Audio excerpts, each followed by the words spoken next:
वाटेवरल्या पाऊलखुणा प्रकरण 22. शेंगा खाल्ल्यामुळे शिक्षा. दिवाळीच्या सुट्टीत मी गावी एकटा आलो याचं सर्वांनाच कौतुक होतं. भगवान काका माझ्याशी अभ्यास शाळेविषयी नेहमी बोलत असत, चौकशी करत असत. त्यांचेही काही अनुभव मला सांगत. कला काकू फारसं बोलत नसत. यावेळेस त्यांनीही आश्चर्य व्यक्त केले. त्या म्हणाल्या, एकटा आलास, पण जपून येत जा बाबा. एवढं एकच चांगलं वाक्य बोलल्याचं मला आठवतं. कला काकूंना माझा नेहमी राग येत असे. अर्थात मी देखील त्यांना खूप चिडवत सतावत असे. बहुरुपयाच्या आवाजात मी बोलत असे, चला काकू, कला काकू लग्न आला चला, चला काकू, कला काकू लग्न आला चला, लताला घेऊ नका, सविताला घेऊ नका, काकाला घेऊ नका, तुम्ही एकट्याच चला. असं म्हटलं की काकूंना माझा राग येत असे. त्या म्हणत असत की हे बघ, मी हा उचलला आत्ता दगड, तुला फेकून मारते, बघ हा बघ. असं म्हणून त्या दगड वाजवून दाखवत असत. त्यांना माहीत आहे की उचललेला दगड दिनूला दिसणार नाही, म्हणून वाजवला पाहिजे. त्या दगड वाजवत असत आणि मग म्हणत असत, हे बघ फेकला आता. फेकला म्हटल्यानंतर मी तिथे कशाला थांबेन, मी पळून जात असे. त्यांना राग येत असे, परंतु त्या कधी मारत नसत. त्यांचं माझ्यावर प्रेम अंतःकरणातून होतं, परंतु त्या दाखवत नसत असं म्हणायला हरकत नाही. हा राग, चिडचिड वरवरची होती. असो, तर त्यांनीही माझं कौतुक केलं हे महत्त्वाचं. संगीता, जया या देखील सुट्टीला आल्या होत्या. जया औरंगाबादला माई आत्याकडे शिकत असे. संगीता यावर्षीच 5वीसाठी बीडला पमा आत्याकडे शिकण्यास गेली होती. दिवाळीच्या सुट्टीत काका तिला घेऊन आले होते. सुट्टी संपल्यानंतर जाताना मी आणि संगीतानेच बीडपर्यंत जावं असं ठरलं. तेव्हापासून आम्ही बीडपर्यंत एकमेकांच्या सोबत पुढे 3 वर्ष ये जा करत होतो. लातूरहून येताना मी बीडला उतरत असे, पमा आत्याच्या घरी जात असे आणि संगीताला घेऊन येत असे.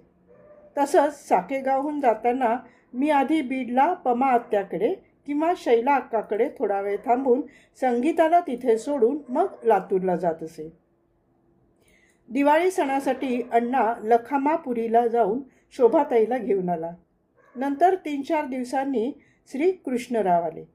दिवाळीची सुट्टी मजेत घालवून मी आणि संगीता निघालो. एक मुक्काम बीडला पमा आत्याकडे करून लातूरला पोचलो. सुट्टी संपवून लातूरला गेल्यावर पहिले काही दिवस बिलकुल करमत नसे. सारखी गावची आणि घराकडची आठवण येत असे. मग दिवस मोजणं सुरू व्हायचं. काल यावेळेस मी काय करत होतो, परवा दुपारी मळ्यात होतो, आज 8 दिवसात शोभा आली होती, वगैरे वगैरे वगैरे. हे सगळं आठवायचं. मग 4-5 दिवस गेल्यानंतर रुटीन छान सुरू होत असे. आता 6वीचा अभ्यास छान चालू झाला. डोंगरेबाई मराठी शिकवत होत्या. राठी सर इंग्रजीला होते. राठी सर म्हणजे शिवाजी शाळेतील आहेत, अंध शाळेतील नाहीत. हिंदी विषय करांडे सर शिकवत असत. हिंदीला 6वीला शेख चिल्ली बडा मूर्ख नावाचा एक धडा होता. शेख चिल्ली कोंबडी विकत घेऊन त्यापासून श्रीमंत होण्याचं स्वप्न बघतो आणि त्याचं स्वप्न धुळीला मिळतं, असा त्या धड्याचा आशय होता. मी देखील कोंबडी घेऊन श्रीमंत होण्याचा विचार करू लागलो. एकदा मी, अत्रेश, बाबूलाल आणि नागनाथ फिरत फिरत संजयनगरला गेलो. तिथे निवृत्ती गायकवाड आमच्या शाळेचे खूप जुने विद्यार्थी, ज्यांची मॅट्रिक 1970लाच झाली होती. आता ते तहसील कार्यालय लातूर इथून सेवानिवृत्त झाले आहेत. त्यांच्या घरी गेल्यावर तिथे काही मंडळींची पोल्ट्री फार्म या विषयावर चर्चा ऐकली.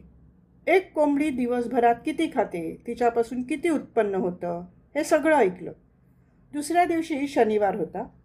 शनिवारी दुपारी लातूरच्या गंजगोलाईत जाऊन मी आणि अत्रेशने एक कोंबडीचं पिल्लू 8 रुपयाला आणून त्याला माझ्या रूममधील लक्ष्मीकांत महेंद्रकर याच्या एका लाकडी पेटीत ठेवले.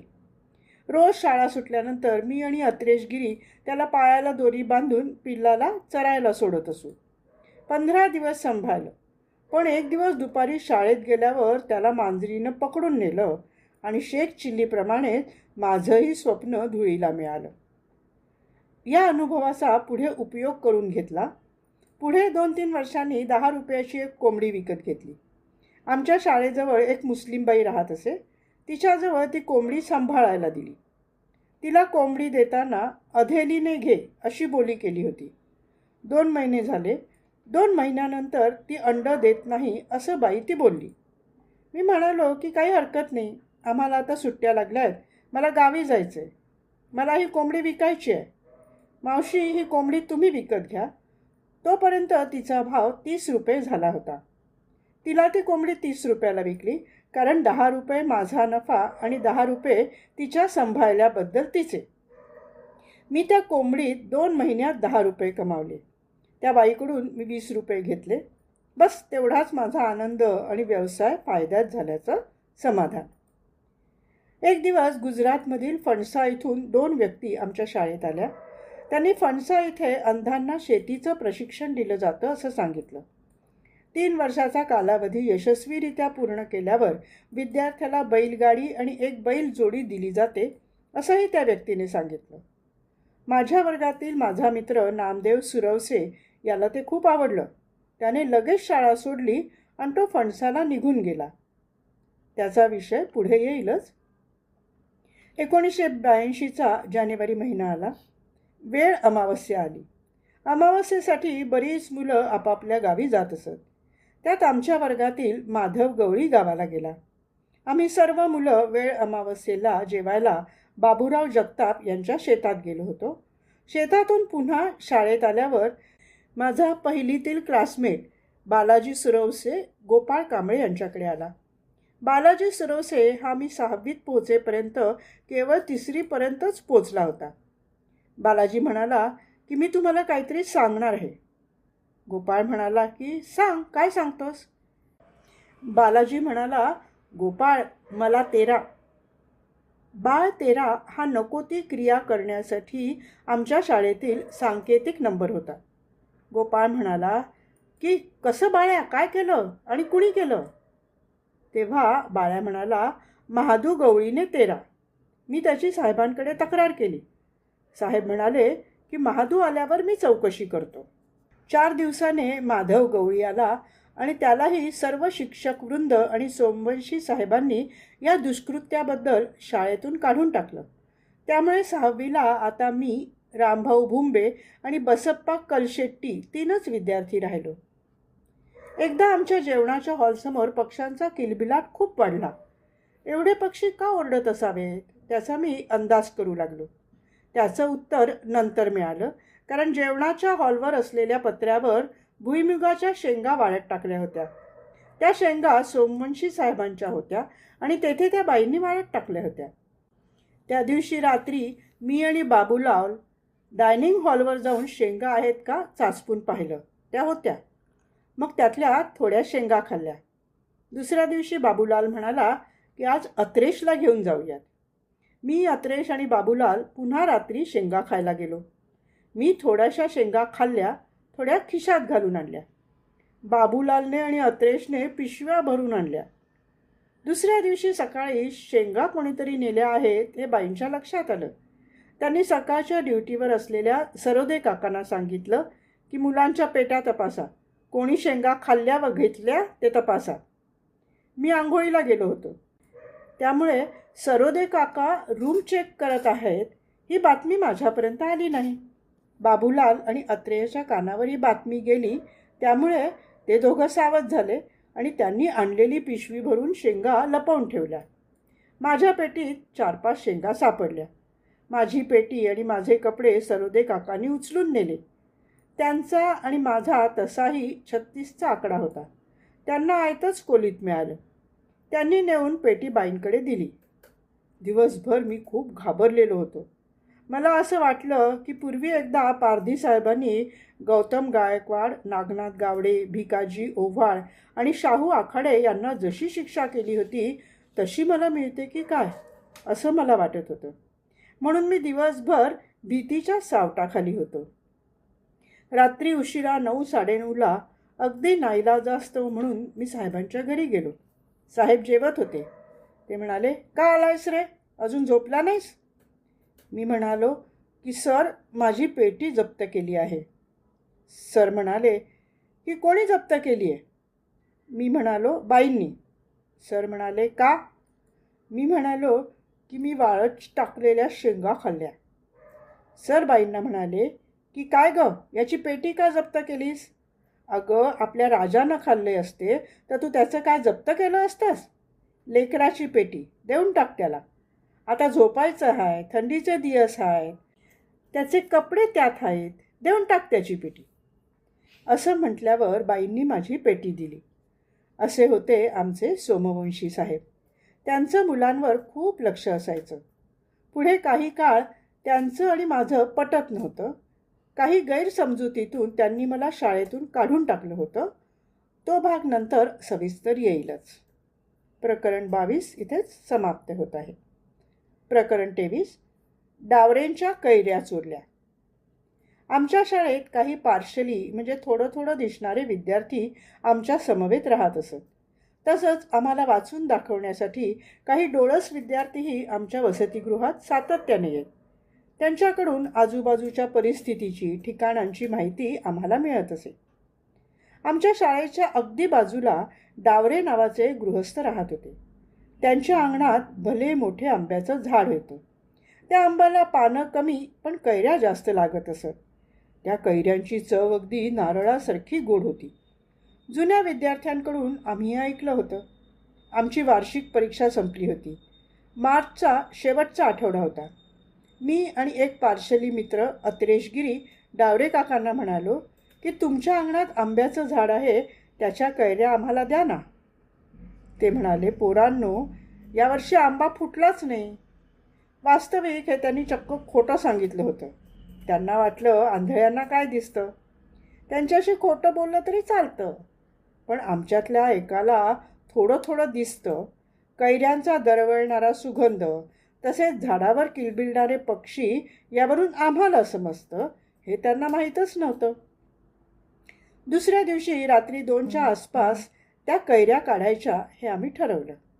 त्यासाठी त्या डावरेच्या अंगणात जायची गरज नव्हती, कारण त्याच्या फांद्या आमच्या शाळेच्या संडास बाथरूमच्या पत्र्यावर आल्या होत्या. आमच्याच परिसरातून त्या सहजासहजी हाताला येऊ शकत होत्या. त्याप्रमाणे रात्री 2 वाजता मी, अत्रेशगिरी व नागनाथ गावडे बाथरूमवर चढलो. चांगल्या 10-12 मोठमोठ्या कैऱ्या तोडल्या. तोडून खिशात टाकल्या आणि काही हातात घेतल्या. एक कैरी जोरात पत्र्यावर पडली. त्यामुळे डावरे उठले. त्यांचं दार वाजल्याचा आवाज आला. आम्ही पटकन पत्र्यावरून आमच्या अंगणात उतरलो आणि बाजूलाच आमची खोली होती, त्या खोलीत घुसून दार बंद केलं. डावरे पाहत राहिले. काय प्रकार झाला असेल, कोण आलं असेल? अंध मुलं आली असतील अशी त्यांना शंका आली. पण गेली कुठे एवढ्या लवकर? आम्ही काही त्यांना दिसलो नाही. इथे मला एक गमतीशीर म्हण आठवते, आंधळं दळतंय आणि कुत्रं पीठ खातंय. इथे उलटं झालं होतं. डावरे दळत होते आणि आम्ही आंधळे त्याच्या कैऱ्या खात होतो. असो, दुसऱ्या दिवशी सकाळीच ते आमच्या साहेबांकडे तक्रार घेऊन आले. साहेब थोडे बाहेर जायच्या घाईत होते. तुमच्या पोरांनी आमचे आंबे खाल्ले, कैऱ्या खाल्ल्या. साहेब म्हणाले, असं व्हायला नको होतं. मी पोरांना समज देतो आणि समजून सांगतो. तुम्ही जा. डावरे ऐकायला तयारच नाही. ते बोलतच राहिले. तुम्ही हेच शिकवता का पोरांना? एखाद्या पोराचं तंगडं मी मोडीन, मग तुम्हाला काय भावात पडल? एक तर दिसत नाही. पोरांना काही बाही बोलत राहिले. साहेबांना हे काही आवडलं नाही. साहेब सरळ म्हणाले, डावरे, आंब्याचं झाड तुमचंही नाही, माझंही नाही. ते सरकारचं आहे, कारण तुम्ही सरकारी घरात राहता. पोरंही सरकारी शाळेत आहेत. म्हणजे पोरांनी कैऱ्या खाल्ल्या तर खाऊ द्या की. जर नसतील खाल्ल्या तर मी आज पोरांना सांगेन आणि तुम्ही त्या कैऱ्या पाहिजे तितक्या खा. कारण डावरे कशा वृत्तीचा माणूस होता हे साहेबांनाही चांगलं माहीत होतं. आम्हाला पाठीशी घालणं हा साहेबांचा हेतूच नव्हता. त्यानंतर साहेबांनी आम्हाला सांगितलं की मुलांनो, असं करू नये. चुकून रात्रीच्या वेळेस नकळत तो तुम्हाला दगड वगैरे मारू शकतो. इथून पुढे असं करू नका. त्यानंतर आम्ही तसं कधीही केलं नाही.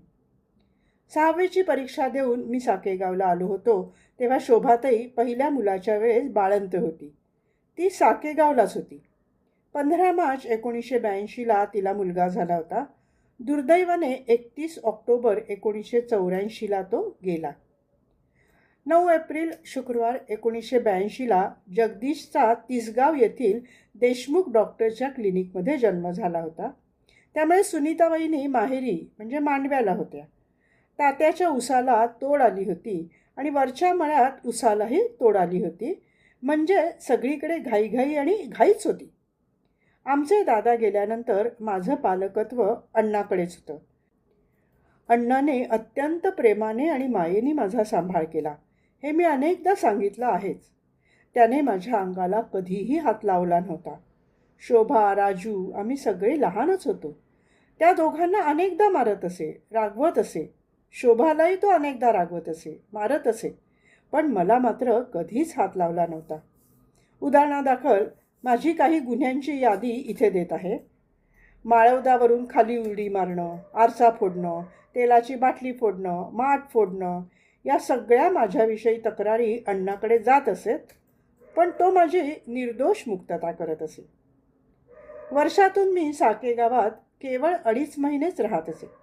वर्षातून एक ड्रेस, चड्डी, शर्ट मला घरून मिळत असे. इतर वेळी सरकारी कपडे मी घालत असे. 1981मध्ये मला घेतलेले कपडे मला आता लहान होत होते. म्हणून मी अण्णाकडे हट्ट करत होतो की मला आत्ताच्या आत्ता नवीन कपडे आणून दे. हा हट्ट मी 8 दिवस सातत्याने केला. शेवटी माझ्या अंगाला कधीही हात न लावणाऱ्या अण्णाने मला भरपूर चोप दिला. हे माझ्या आयुष्यातलं अण्णांनी मला मारलेलं पहिलं आणि शेवटचं मारणं होतं. हे माझ्या मनाला इतकं लागलं की मी ठरवून टाकलं, आता घरून कधीही काहीही मागायचं नाही. आपल्याजवळ असलेल्या हस्तकलेच्या माध्यमातून पैसे कमवायचे आणि जे हवं ते घ्यायचं. स्वतःच्या गरजा स्वतःच भागवायच्या हा निर्णय मी अवलंबला आणि अशा पद्धतीने निर्णयाची अंमलबजावणी करण्याचा प्रयत्न करत राहिलो. प्रकरण 23 इथे समाप्त होत आहे. प्रकरण 24. सर्वांना हवेसे वाटणारे पाटील सर.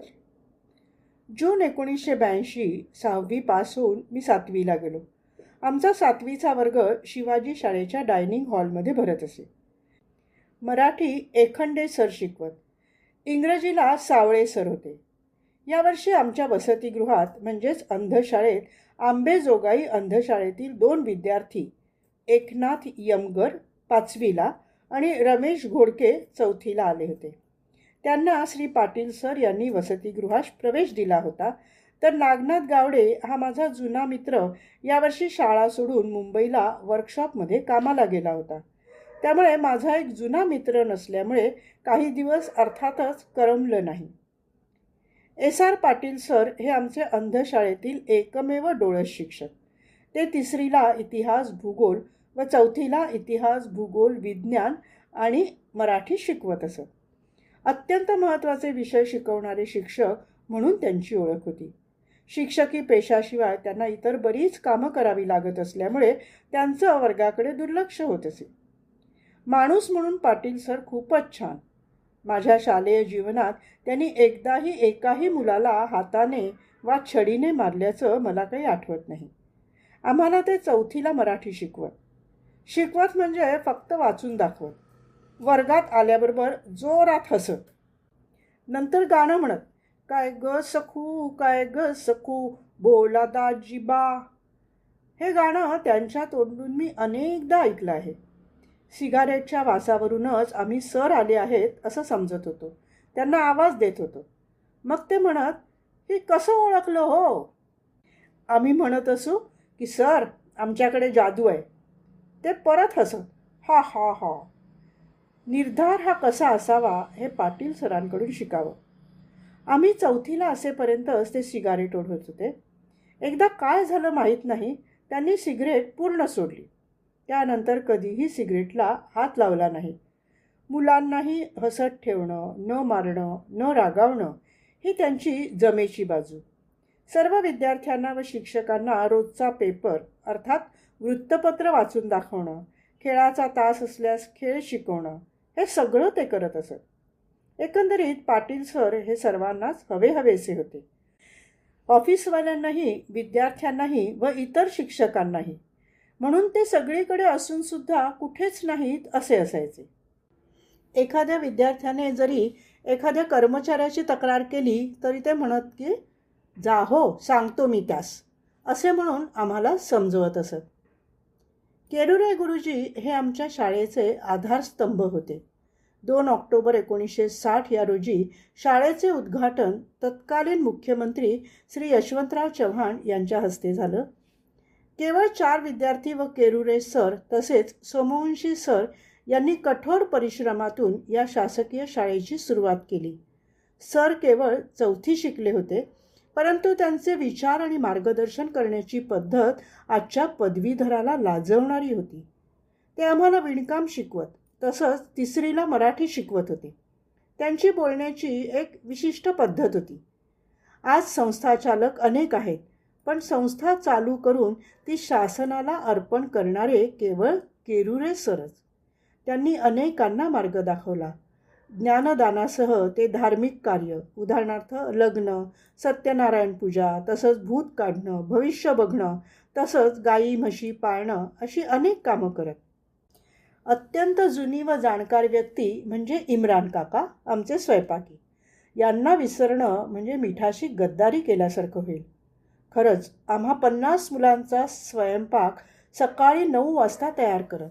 वरण, भात, भाजी व पोळी व अतिशय पोषणयुक्त व रुचकर जेवण काका आम्हाला देत असत. याची प्रचिती तेव्हा येत असे जेव्हा इम्रान काकांची साप्ताहिक सुट्टी असे. शनिवार हा त्यांच्या सुट्टीचा दिवस असे.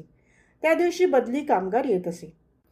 त्यामुळे आमची जेवायची गैरसोय होत असे. पण इतर दिवशी विना तक्रार सकाळ संध्याकाळ आम्हाला वेळेत रुचकर जेवण मिळत असे. तसंच सकाळी 7ला गरमागरम गोड दूध मिळत असे. ते मदतीसाठी कधीतरी आमच्यातल्याच एखाद्या विद्यार्थ्याला घेत. उदाहरणार्थ बटाटे चिरणं, पिठाचे उंडे करणं, पोळ्यांना तेल लावणं व अत्यंत गोड बोलून, जसं आई आपल्या मुलाला विश्वासात घेऊन काम करून घेते तसंच. कधीकधी जोरात रागवत. भाजीत किंवा उसळीत शेंगदाणे किंवा तिखट मीठ कमी अधिक असेल व आम्ही त्यांना विचारलं तर ते म्हणत जा जा तिकडे जा, असं म्हणून आम्हाला साहेबांकडे जायला सांगत. मग थांबा, तुमचं नाव सांगतो, तुमची तक्रार करतो, असं म्हटलं की ते लगेच सॉरी माझ्या राजा, उद्या डबल देईन तुला, असं म्हणून मामला शांत करण्याची कला त्यांच्याकडे होती. स्वयंपाक करून जेवायला वाढणं, वेळ परतवे, पाणी भरणे हेही कामं ते करत असत. खरंच मी तर कपड्याला इस्त्री करण्यासाठी कोळसे घेणं, कधीकधी डबा ठेवायला सांगणं असं काम त्यांच्याकडून करून घेत असे. आठवड्यात 3 दिवस बुधवार, शुक्रवार आणि रविवार संध्याकाळी मांसाहार असायचा. त्यामुळे शाकाहारी इतर विद्यार्थ्यांना स्वीट किंवा फलाहार असायचा. मांसाहाराच्या दिवशी 2 पंक्ती होत असत.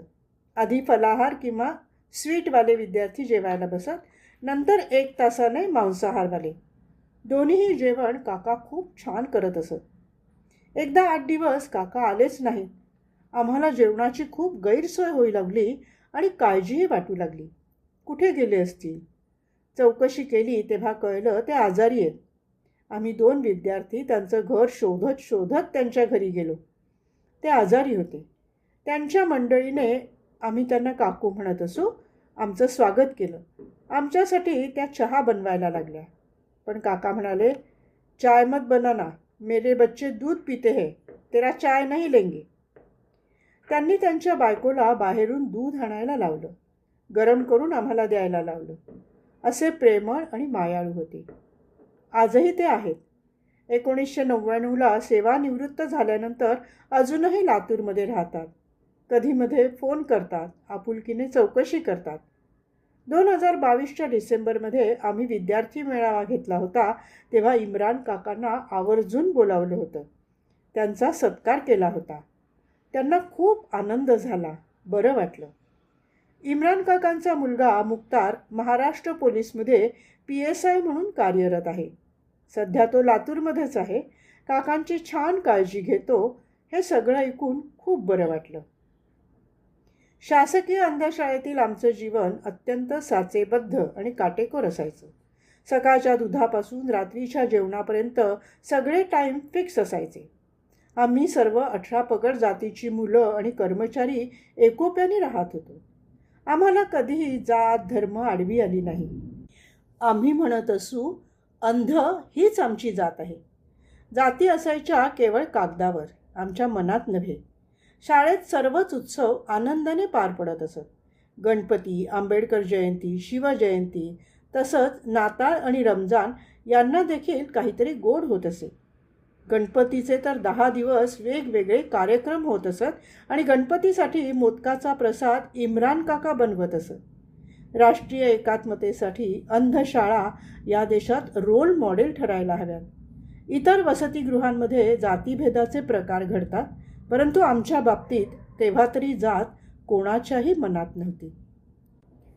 प्रकरण 24 इथे समाप्त होत आहे. ही फाईल इथे समाप्त होत आहे.